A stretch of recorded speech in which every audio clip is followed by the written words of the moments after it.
Alléluia.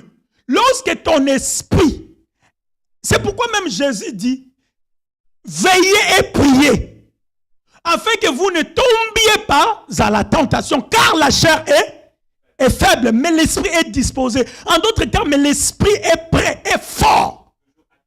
Alléluia. Lorsque tu nourris ton esprit, le corps ne peut rien. Le jeûne nourrit l'esprit et permet à l'esprit humain de s'alimenter afin de surmonter tout obstacle de la vie. Tout obstacle. Tout obstacle. Les obstacles de l'aveuglement. Il y a des choses qui se passent que tu ne vois pas. Mais le jeûne peut t'ouvrir les yeux. Même tes ennemis, les gens qui complotent contre toi. Oh my God. Oh my God, oh my God. Je venais juste de faire un jeûne de 7 jours. Et le Seigneur m'a montré. Ah! Est-ce que tu peux acclamer le Seigneur? Est-ce que tu peux acclamer le Seigneur?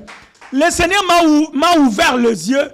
J'ai vu les gens dans leur maison en train de parler des choses sur moi, contre moi. Ah! Bien-aimé. Bien-aimé. Je ne te donne une autre dimension. J'ai vu et je connais les personnes. Je sais, quand je vois la personne, elle dit yo, otonganga. Nanda kuno osoloba makampo nanga na yebi. Namona. Alléluia.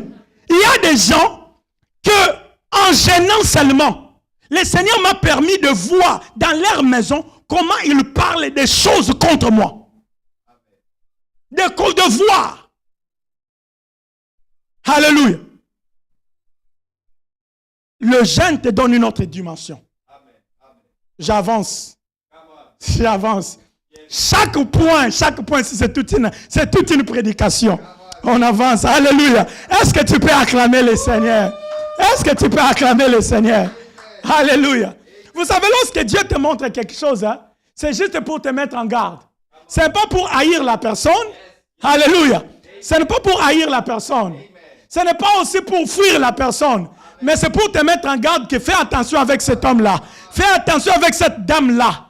Parce que si tu ne fais pas attention, c'est lui-là qui va te faire tomber. Il va créer des choses sur toi que demain ou après-demain, tu peux être surpris de ça.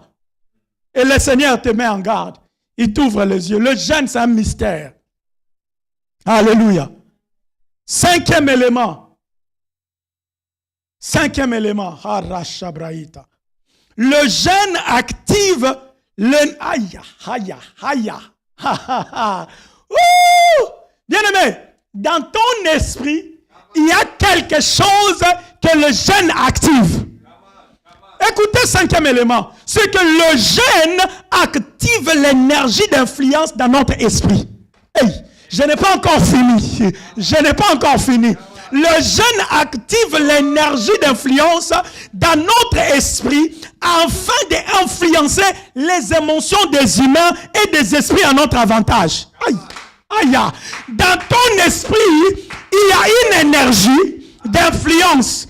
Et cette énergie-là, ça s'active seulement lorsque tu commences à jeûner. Ah, cette énergie-là, ça s'active lorsque tu te mets à jeûner. Lorsque tu te dis non à la nourriture pendant une période de temps. Lorsque tu te dis, bien-aimé, bien-aimé, le jeûne active l'énergie d'influence dans ton esprit. Dans ton esprit a une énergie d'influence.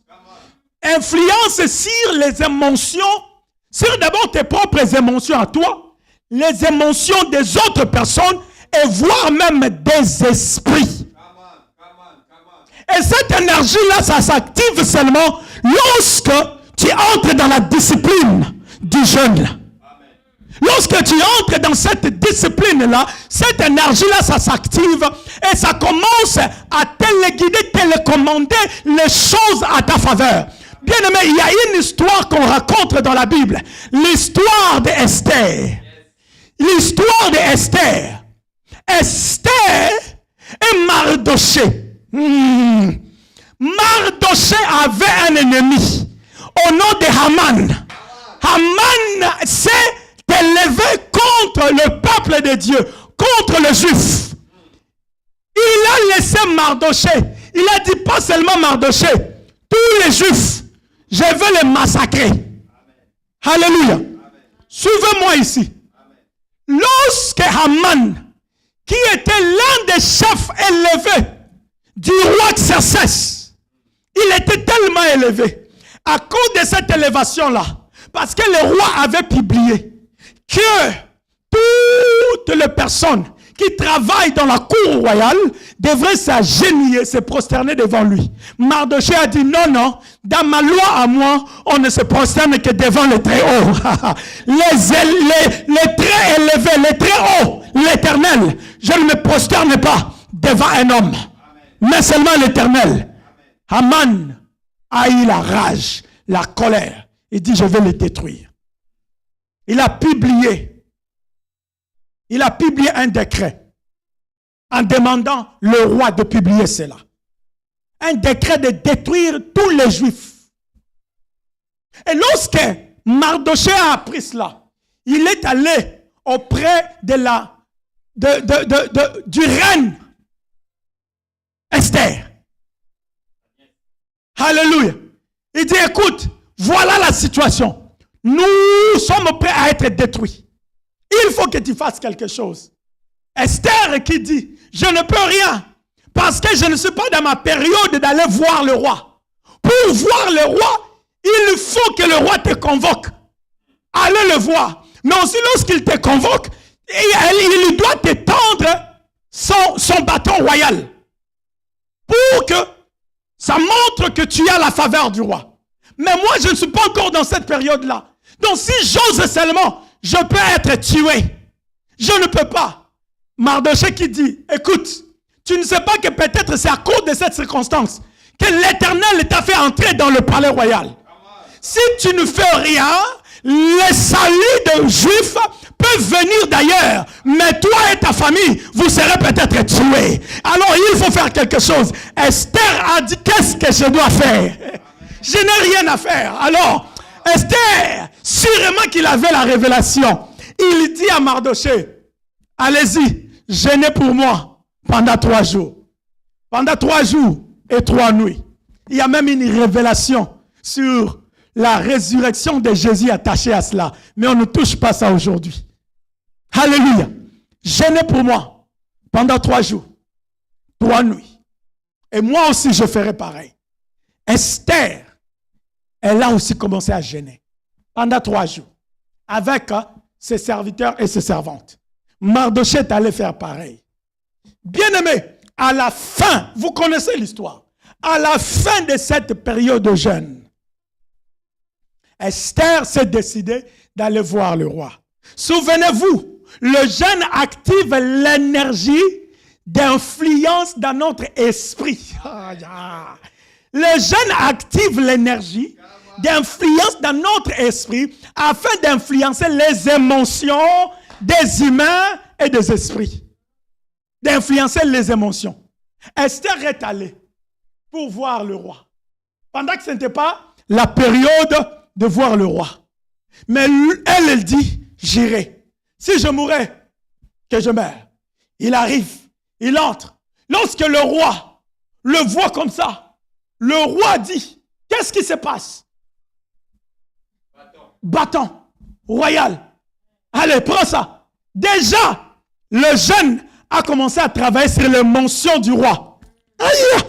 Le jeune a commencé à travailler sur les mentions du roi. Ça a commencé à bouleverser le loi du royaume. Bien aimé, quand tu jeûnes, le jeûne peut influencer le loi du monde satanique contre toi. Peut influencer ça à ta faveur. Mais ça peut aussi influencer le loi divine de l'Éternel à ta faveur. Lorsque Esther arrive, le roi l'a vu. Le roi n'a pas traîné. Il étend son bâton. Alléluia. Quand il étend son bâton, et là Esther a compris que j'ai trouvé faveur. En trouvant faveur, Esther dit au roi, je t'invite. Je t'invite dans mon palais maintenant. Il faut venir toi et notre ennemi. Dans son cœur, il disait notre ennemi. Mais dans la bouche, il dit avec Haman. venait. Le roi, il était tellement influencé déjà par l'énergie qui a été dégagée dans le jeûne de Esther et de Mardochée. Aïe, aïe, aïe, aïe. Bien-aimé, parfois tu as besoin de quelque chose. Tu vois que ça se complique. Jeûne. Retire-toi, commence à jeûner. Jeûne, cherche Dieu. Commence à parler à l'émotion de la personne. Tu as une situation à l'immigration. Tu as une situation dans un bureau quelconque. Tu vois que ça se complique. Bien-aimé, le monde ici, aïe, vous savez que les émotions des humains sont influencées par les esprits. Nos émotions à nous sont influencées par les esprits. Bien-aimé, sans émotion, tu ne peux faire aucun mouvement. Aïe. Dieu a mis les émotions à nous pour que, à travers les émotions, que nous puissions bouger.